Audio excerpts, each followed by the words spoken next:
जितनी भी माताएं एकादशी का व्रत करती, बहुत ध्यान से सुनना आज की कथा को। शायद जिंदगी में मिली ना मिली, पर ये कथा का रिश्ता तो बहुत ध्यान से सुनना। ध्यान से स्कंद पुराण यहाँ तक कहती है कि इस कथा के चरित्र को जो श्रवण कर लेता है उसको 26 एकादशी करना भी नहीं पड़ती। इस एकादशी की केवल ये कथा सुनकर ही वो तर जाता है। बहुत ध्यान से सुनना इसको, कथा तो बड़े भाव से सुन लो। सबसे पहला नियम एकादशी व्रत का सबसे पहला नियम है कि आप जिस दिन व्रत करो उसके एक दिन पहले भक्ति का संचार इस हृदय में कर लो। भक्ति का संचार इस हृदय में कर लीजिए। जिस दिन आप व्रत करो, जैसे एकादशी का व्रत कर रहे हो तो दशमी के दिन शाम का समय जब आवे, रात्रि जब होने लगे, शाम का समय आवे और रात्रि का आप जब भोजन ग्रहण करो तो उस भोजन में कोई ऐसा पदार्थ ग्रहण मत करिए जिस पदार्थ के कारण आपकी एकादशी बिगड़ गया।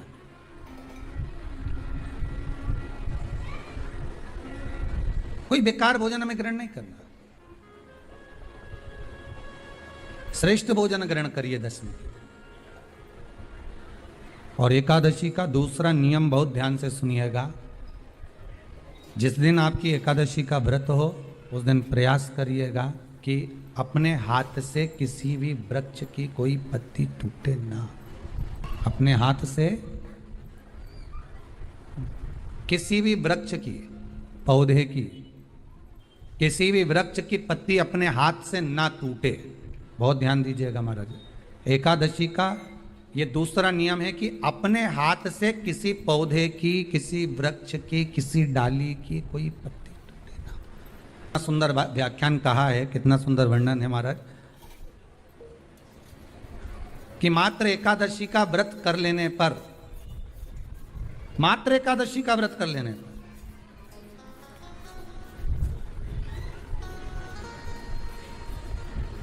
जो पूर्व में किया गया हमारा पाप कर्म है, हमने किसी जीव की हत्या करी है, हमने किसी को कष्ट प्रदान करा है, हमने किसी को अपशब्द कहा है, हमने किसी को ताने दिए, हमने किसी को आड़ा टेढ़ा कहा है, हमने किसी को गालियां दे दी है, मात्र एकादशी का व्रत ही कर लेने पर ये सारे जो दोष हैं वो समाप्त हो जाते हैं।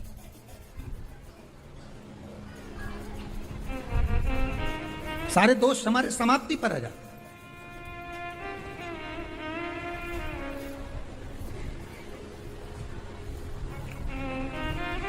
अब एक विचार करिएगा थोड़ा सा अपने मन में, अपने चित्त में, अपनी वृत्ति में एक बात उतारिएगा। एक अपने मन में एक बात को उतार कर रखिएगा कि आप अपने पाप को, अपने पाप कर्म को जिस दिन छिन्न करने वाले हो, समाप्त करने वाले हो, अपने पाप को आप जिस दिन समाप्ति पर लेकर जा रहे हो तो उसके एक दिन पहले आपको प्रसन्नता होना चाहिए कि नहीं होना चाहिए कि कल मेरा पाप कटने वाला है, कल मेरा पाप समाप्त होने वाला। जो मैंने पाप कर्म करा है वो समाप्त होगा, जो मैंने पाप कर्म करा है वो कल समाप्त हो जाएगा। तो एक दिन पहले आपके चेहरे पर प्रसन्नता हो कि ना हो?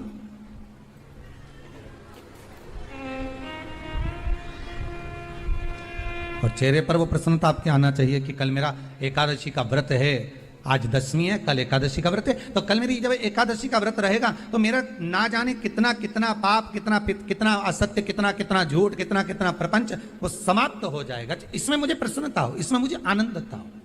कहा गया कि प्रयास करिएगा कि एकादशी के दिन कोई वृक्ष की, कोई डाली की, फल की कोई पत्ती ना तोड़ी जाए। क्यों? तो कहा अगर उस पत्ती को हम तोड़ देते हैं, वृक्ष की पत्ती को या क्यारे में लगी हुई कोई डाली की पत्ती को हम तोड़ देते हैं तो एकादशी का पुण्य फल प्राप्त नहीं होता। एकादशी का कोई फल हमारे खाते में नहीं जाता, पुण्य फल प्राप्त। दो चीजों को याद रखिए, गौदान और एकादशी। श्रीमद वल्लभाचार्य जी ने मायावत का खंडन करा था जगन्नाथपुरी में, और श्रीमद वल्लभाचार्य जी ने कहा था एकादशी मरने के बाद मत दो, एकादशी जीते जी दो। कहा था कि नहीं कहा था? जीते जी दान करिए। इसलिए जगदीश में, जगन्नाथपुरी में एकादशी उल्टी लटकी हुई है। करें आपने दर्शन। जगदीश में एकादशी को उल्टा लटकाया, क्यों? क्योंकि वल्लभ ने कहा कि एकादशी जीते जी दो। कई पंडितों कहते हैं तुम्हारे दादाजी मर गए, जब 12वें का दिन होता है ना तो पंडित जी संकल्प छुड़ाते हैं, दो एकादशी। बड़े बेटे ने 5 दे दी, छोटी बहू ने 3 दे दी, उसने 2 दे दी, उसने 2 दे दी। तो क्या तुम्हारे दादाजी भिखारी थे जो तुम्हारी एकादशियां लेकर जाएंगे? और तुम कौन होते हो दादाजी को एकादशी देने वाले? तुमने कौन सा इतने पुण्य कर लिए जो तुमने एकादशी दे दी? एकादशी के दान की महत्वता श्रीमद् वल्लभाचार्य जी ने कहा कि कोई व्यक्ति अगर खटिया पर सड़ रहा है, पलंग पर तड़प रहा है, हॉस्पिटल में पड़ा हुआ है, तो निवेदन है कि उसको देखने जाओ तो अपनी करी हुई एकादशी में से 2 एकादशी का दान उसको तुरंत दे दो। क्यों? तो जिससे उसको मोक्ष मिल जाए, मरने के बाद नहीं। क्योंकि मरने के बाद तो वो 10वें के दिन, गरुड़ पुराण में लिखा है 10 दिन तक जीवात्मा घर की अटारी पे रहती है। कितने दिन? 10 दिन। 10 दिन के बाद जीवात्मा चली जाती है। कहां जाती है? उसको जहां जाना है। 3 दिन में उसको भोग भोगना पड़ता है जीवात्मा को। 3 दिन नरक का भोग भोगती है, उसके बाद स्वर्ग का भोग भोगती है। 18 दिन में ये प्रोसेस पूरी हो जाती है। कितने दिन? 18 दिन। 18 दिन के बाद में उस जीवात्मा को धान के खेत में पटका जाता है। किसके खेत में? धान के, चावल के खेत में। इसलिए कहते हैं एकादशी के दिन चावल मत खाओ। कहते कि नहीं कहते? और क्या कहते हैं? द्वादशी के दिन चावल खाना जरूरी है। एकादशी का पालना करना है तो द्वादशी को चावल का 1 गिरास खाओ, तब द्वादशी को चावल खाओगे तो एकादशी लगेगी। चावल नहीं खाओगे तो एकादशी नहीं लगेगी। द्वादशी को चावल खाना जरूरी है। क्यों कहते हैं? क्योंकि धान के खेत में जीव को छोड़ा जाता है, उस धान के खेत में, चावल के खेत में जीवात्मा रहती है। उसको चिड़िया खाती है तो चिड़िया के रूप में जन्म लेता है, मनुष्य खाता है तो मनुष्य के रूप में जन्म लेता है। इसलिए एकादशी के दिन चावल नहीं खाया जाता, क्योंकि एकादशी के दिन हम चावल खाएंगे तो जीव हत्या का दोष लग जाएगा। फिर कब खाना है? द्वादशी के दिन। द्वादशी के दिन क्यों खाया जाता है? क्योंकि हम एकादशी के व्रत करे रहते हैं और पहला घासा जब चावल का खाते हैं तो अपनी करी हुई एकादशी का पुण्य, जितने जीव हमारे मुंह में जाते हैं उनको उसका पुण्य मिल जाता है और उनका फिर जन्म नहीं होता, वो तर जाते हैं, उनको एकादशी का भाग मिल जाता है। इसलिए कहते हैं एकादशी को चावल मत खाओ, पर द्वादशी को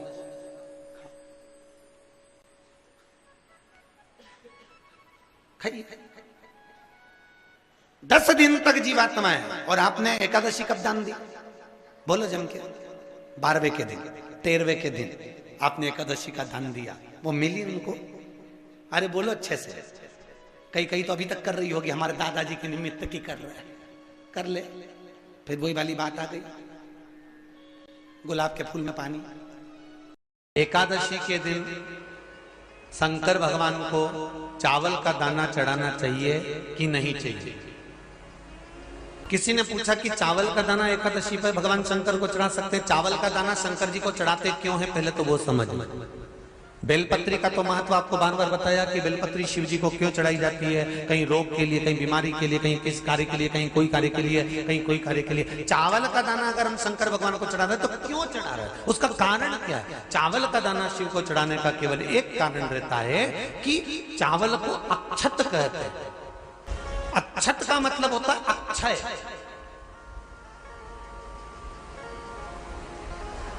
अभी हमारे यहाँ एक तिथि आने वाली है, अक्षय तृतीया।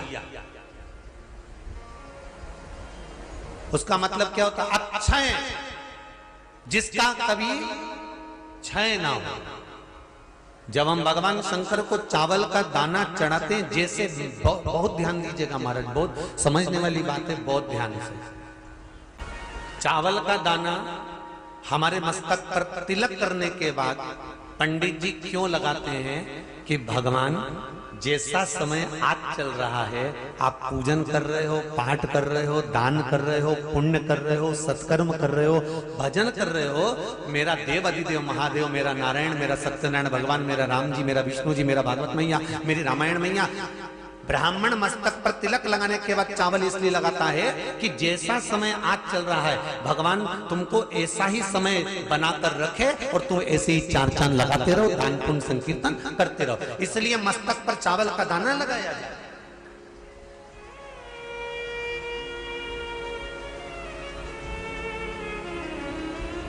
कोई मर जाता है,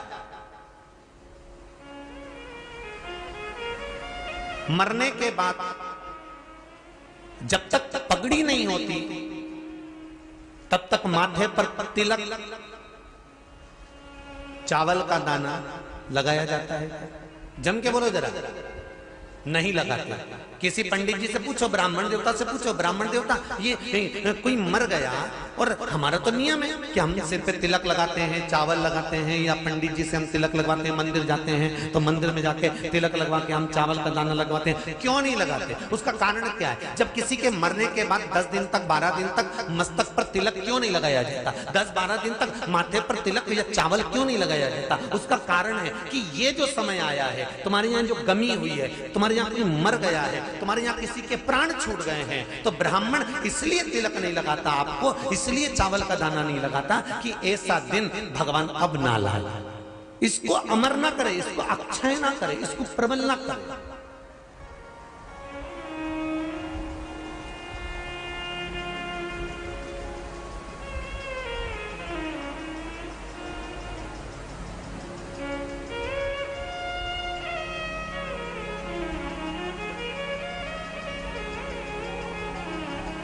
और जब चावल का दाना, तो यहां शिव महापुराण की कथा करी, चावल का दाना हम शिव जी को क्यों चढ़ाते हैं, भगवान को क्यों समर्पित करते हैं, भगवान की पूजन में अक्षत क्यों समर्पित करते हैं, चावल क्यों समर्पित करते हैं, उसका कारण क्या है? तो कहा आज मैंने जब चावल का दाना आपको समर्पित करा है, जिस भाव से, जिस विश्वास से, जिस श्रद्धा से, जिस मन से मैं आपको रिझा रही हूं, हे भोलेनाथ मेरी ये मनोकामना पूर्ण कर, इसको अक्षय कर देना, इसको अमर कर देना, बस इतनी कृपा आप कर। किसी ने पूछा एकादशी के दिन चावल चढ़ाए कि नहीं चढ़ाए, तो यहां तो सीधी सीधी बात है, बीमारी देखकर थोड़ी ना आती है कि नवरात्र चल रहे हैं कि सावन का सोमवार चल रहा है, बीमारी तो बीमारी। तुम चावल मत खाओ। तिरुपति कौन कौन गया? हाथ उठाओ। ठीक है। जगन्नाथ जी कौन कौन गया? हाथ उठाओ। हाँ ठीक है। द्वारका जी कौन कौन गया? हाथ उठाओ। ठीक है। बद्रीनाथ कौन कौन गया? हाथ उठाओ। ठीक है। एकादशी के दिन कभी तुम बद्रीनाथ चले जाओ, एकादशी के दिन तुम द्वारका चले जाओ, एकादशी के दिन तुम तिरुपति चले जाओ, एकादशी के दिन तुम जगन्नाथ चले जाओ, एकादशी के दिन तुम्हारी मर्जी पड़े भगवान के किसी धाम में चले जाओ और भगवान को भोग लगाओ और उनकी थाली को झांक कर देखना, उसमें चावल जरूर मिलेगा। उसमें ऐसा नहीं है कि चावल नहीं मिलेगा। बद्री नारायण में भगवान को चावल का भोग लगा हुआ मिलेगा, द्वारका में चावल का भोग लगा हुआ मिलेगा, आपको जगन्नाथ में चावल का भोग लगा हुआ मिलेगा, तिरुपति में मिलेगा, द्वारकाधीश में मिलेगा, नाथद्वारा में मिलेगा, सांवरिया सेठ में मिलेगा, काकरोली जी में मिलेगा। आप जहां जाओगे वहां पर एकादशी के दिन भगवान को चावल आएगा, क्योंकि भगवान के लिए परहेज नहीं है। जो काम में डूबा हुआ है, जो आसक्ति में डूबा हुआ है, जो लोभ में डूबा हुआ है, जो वासनाओं में डूबा हुआ है, जो तृष्णा में डूबा हुआ है और जो माता के गर्भ से जन्म लिया, एकादशी के दिन चावल उसको नहीं खाना। अब हमारे यहां तो कहावत में कहते हैं, राम जी की जब स्तुति गाते हैं तो कहते हैं भय प्रगट। आती है आप लोगों को? एक लाइन तो आती होगी, गाओ जरा। भय प्रगट दीन कौशल्या। अब रामचरितमानस में कहा भय प्रगट कृपाला। प्रगट मतलब एकदम सामने आ गए। यहां लिखा है पेदा भय लाला। अगर तुलसीदास जी लिखते तो जन्म लिया होता राम जी ने तो तुलसीदास बाबा लिख देते कि पैदा भय, माता के गर्भ से इनका जन्म। नहीं नहीं नहीं, यहाँ कहा भय प्रगट कृपाला दीन कौशल्या। यहाँ प्रगट भय। एकादशी के माता पिता कौन है? सबसे पहले एकादशी का व्रत किसने रखा था?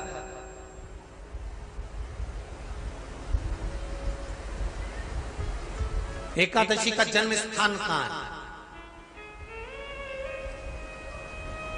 दुनिया के लोग बहुत प्रश्न करते हैं राम जी अयोध्या में हुए थे, भगवान कृष्ण मथुरा में हुए थे, तो एकादशी कहाँ हुई थी? तो उसको बताना तो पड़ेगा कहाँ हुई थी।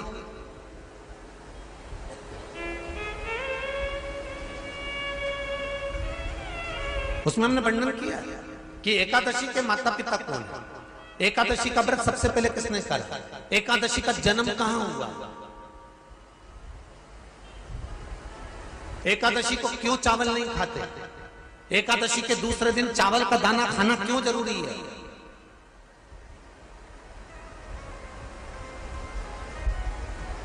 कौन सा तीर्थ है जहां एकादशी को उल्टा लटका दिया। एक एक चीज का वर्णन स्कंद पुराण सब चीजों का वर्णन कर देते हैं। प्रत्येक तो यहां जो वर्णन आया कि आप मनुष्य जो माता पिता के गर्भ से, माता के गर्भ से जन्म लिया हो, संसार में जिसका जन्म हुआ हो और मृत्यु लोक में गर्भ की कैद में रहने के बाद जन्मा हो, उसको एकादशी के दिन चावल नहीं खाना चाहिए। महाराज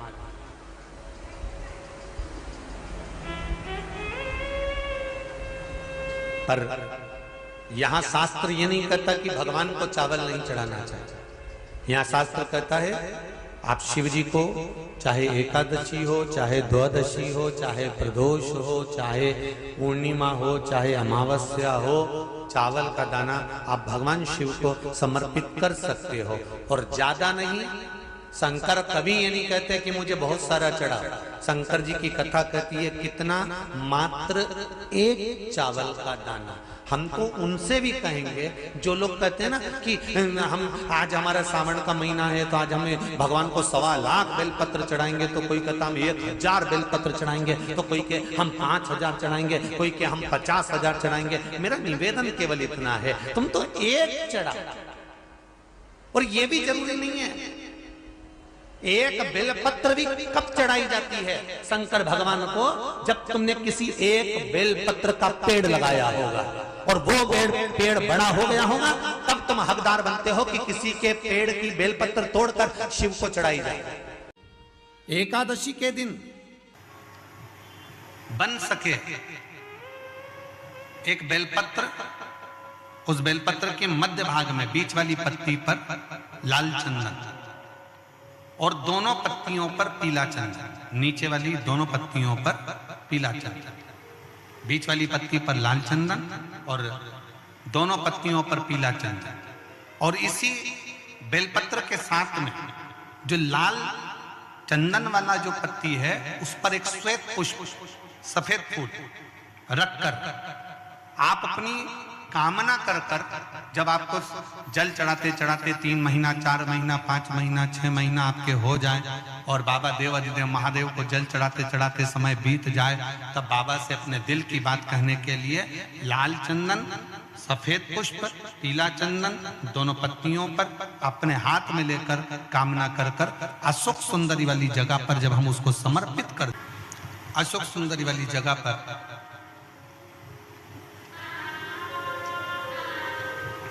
ये शिवलिंग जलाधारी और उसके सामने का जो भाग है उसके मध्य भाग में अशोक सुंदरी का स्थान है।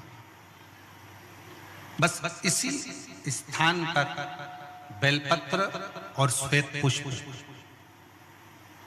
बीच वाली पत्ती पर लाल चंदन, आसपास की पत्तियों पर पीला चंदन और वो शिवलिंग की सम्मुख में जो अशोक सुंदरी का स्थान है वहां समर्पित कर।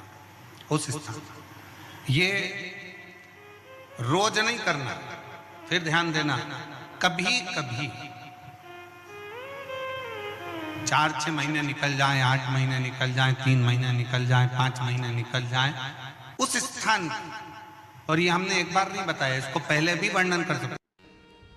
एकादशी के दिन गंगा के जल में मात्र 7 बेलपत्री डालकर जो नंदीश्वर भगवान अर्थात जो शंकर जी के शिवलिंग के सामने नंदी होता है, उस नंदी के चरण पर गंगा का जल चढ़ाकर बेलपत्री शिव पर समर्पित कर देता है, उसके घर में रुपया रुकना चालू हो जाता है। फिर वो गलत जगह पर नहीं जाता, गलत स्थान पर वो धन जाएगा ही नहीं। बेटा अगर व्यसन में पड़ा हुआ है, मदिरापान में पड़ा हुआ है, मांसाहार में, जुए आदि में जा रहा है, तुम्हें लग रहा है कि मेरा बेटा गलत मार्ग पर जा रहा है, ये मित्र दोस्ती गलत हो रही है, वो सही जगह पर आ जाए। तो हो रही है 30,000 रुपये महीना, 40,000 रुपये महीना कमा कर लेकर भी आ रहा है। कमाई तो आपकी हो रही है, 30-40 हज़ार रुपये महीना आप कमा रहे हो, 50,000 रुपये महीना, 1 लाख, 2 लाख, 4 लाख रुपए आप कमा भी रहे हो, पर आया और चला गया, उसका क्या करोगे?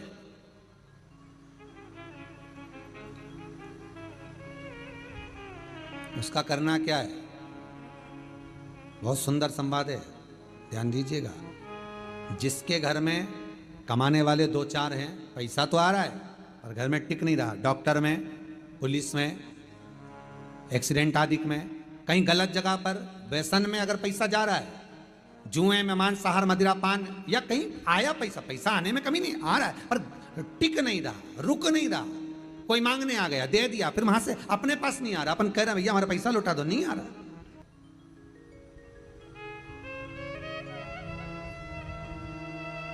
करना है एकादशी। कई लोग इसको धन के लिए भी करते हैं, संपदा के लिए। संपदा के लिए अर्थात जिसका व्यापार नहीं चलता, जिसके घर में पैसा नहीं आता, या नौकरी नहीं लग रही, या सर्विस नहीं लग रही, आप अप्लाई कर रहे हो, जगह जगह जाकर इंटरव्यू भी दे रहे हो और पैसा नहीं आता, तो उसके लिए भी प्रयास किया जाता है। पर उसके लिए यहाँ पर जो धन के लिए करते हैं, उसके लिए विष्णुपदी के लिए करते हैं। मतलब जैसे गंगा के जल में तुलसी के 11 पत्ते डाले जाते हैं। कितने पत्ते डालते हैं? 11 तुलसी के पत्ते डालते हैं, और उसको किसी भी नारायण के मंदिर में, राम कृष्ण शिव, शंकर नहीं, राम कृष्ण भगवान विष्णु, दत्त आदि जितने नारायण के मंदिर हैं, उस मंदिर में किसी भी पात्र में, एक छोटे से पात्र में उसको भरकर रखी आते हैं महाराज। उससे भी जॉब, सर्विस, नौकरी में सफलता प्राप्त हो जाती है, परंतु वो भी एकादशी को ही होता है। कुछ देर तक पात्र को रखा जाता है, फिर वही पात्र का जल किसी भी वृक्ष के नीचे डाल दिया जाता है, उससे भी नौकरी के लिए फायदा मिलता है। गंगा का जल कोई साधारण नहीं। पैसा, धन ज्यादा आने लगे तो पत्नी को कहना चाहिए कि देखो थोड़ा बहुत मेरा मन है, शिव महापुराण की कथा हो जाए, या फिर कहीं सत्कर्म में लग जाए, कहीं ब्राह्मण भोज, साधु भोज, सन्यासी भोज, गुरु जन में, संत जन में, साधु जन में, तपस्वी जन में कहीं लग जाए। ये धर्म पत्नी, जहां धर्म जुड़ा हुआ हो वो धर्म महाराज।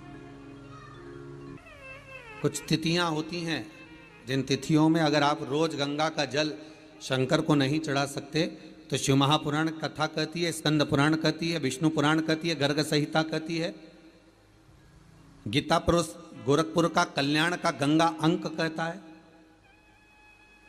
कि कुछ तिथियां भारत की भूमि पर ऐसी वर्णित है जिन तिथियों में भी गंगा का जल हम शिव को अगर एक बूंद भी समर्पित कर रहे हैं, गंगा का जल मात्र एक आधी चम्मच भी, आचमन जितना भी अगर हम शिव को समर्पित कर रहे हैं, तो उसका सुख आनंदित है। जैसे पंचमी तिथि, नवमी तिथि, दशमी तिथि, एकादशी, प्रदोष, पूर्णिमा, अमावस्या, ये तिथियां हमारे यहाँ जो दी गई हैं, इन तिथियों में अगर हम गंगा का मात्र थोड़ा सा जल भी अगर जल के पात्र में डालकर गंगा जी का जल थोड़ा सा भी शिव के पास लेकर जा रहे हैं, तो ये एक भाव अपने भीतर होना चाहिए कि आप केवल गंगा का जल साधारण शिव मंदिर में समर्पित नहीं कर रहे हो, आप गंगा का जल भले अपने घर से लेकर जा रहे हो और थोड़ा सा भी जल ले जाकर अगर शिव को समर्पित कर रहे हो, तो तुम्हारे भीतर ये भाव होना चाहिए कि मैं गंगोत्री से जल भरकर सीधे रामेश्वर में ले जाकर गंगा के जल को समर्पित कर रही हूँ। श्रावण के महीने में या अन्य महीने में आप शिव को समर्पित कर रहे हैं, ये आपके भीतर एक भाव उत्पन्न होना चाहिए। एक बात आपको कही थी गुरु महिमा में कि घर से जब निकला करो ना, तो भगवान देवाधिदेव महादेव का नाम लेकर श्री शिवाय नमस्तुभ्यम। घर से जब निकलो, कोई कार्य के लिए जा रहे हो तो आप श्री शिवाय नमस्तुभ्यम का स्मरण कर कर जाइए। आप किसी काम के लिए आगे बढ़ रहे हो, श्री शिवाय नमस्तुभ्यम का स्मरण कर कर जाइए। जिस समय आपके मुख से श्री शिवाय नमस्तुभ्यम का स्मरण हो जाए, या शिवलिंग का स्पर्श हो जाए, या शंकर का अनुमोदन कर कर ओम नमः शिवाय बोलकर, या राम बोलकर, कृष्ण बोलकर, शिव बोलकर, आपके भीतर जो रमा हुआ है, आप राम को मानते हैं आप राम को माने, हम मना नहीं करेंगे। आप कृष्ण को माने तो कृष्ण को माने, हम मना नहीं करेंगे। आपका दिल जिससे लगे, आपका चित्त वृत्ति जिससे लगे।